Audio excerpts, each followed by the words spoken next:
Hello बच्चों, चलिए प्रश्न को देखने। प्रश्न दिया है आपको, एक रोगी से रुधिर निकालने दिया जाए तथा रुधिर कणिकाओं व प्लाज्मा का विश्लेषण करने के लिए परख नली में रखने को कहा जाए। यदि आपको निम्न चार प्रकार की परख नलियां और दी जाएं तो उनमें से किसका आप इस उद्देश्य के लिए प्रयोग नहीं करेंगे। विकल्प हमारे पास दिए गए। कैल्शियम बाइकार्बोनेट युक्त परख नली, अत्यधिक ठंडी परख नली, हेपारिन युक्त परख नली, सोडियम ऑक्सलेट युक्त परख नली। यहाँ पे युक्त होगा। तो आइए इस प्रश्न की मुख्य अवधारणा को समझते हैं।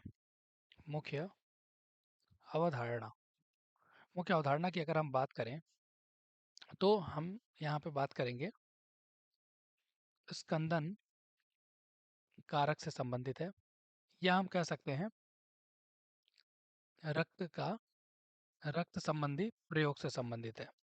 तो अगर हम बात करें कि अगर किसी रोगी से रुधिर हम निकालते हैं और उसको परख नली में रखते हैं, तो परख नली में रखने का उद्देश्य ये होता है कि हम उसे सुरक्षित रख सकें।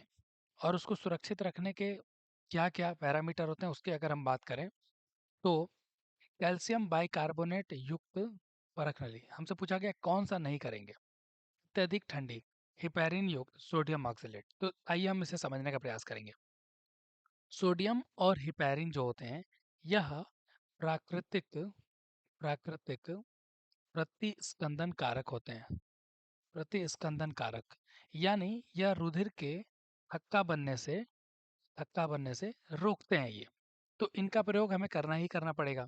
इसलिए ये विकल्प गलत हो जाएगा, क्योंकि हमसे पूछा गया है कि नहीं करेंगे किसका प्रयोग।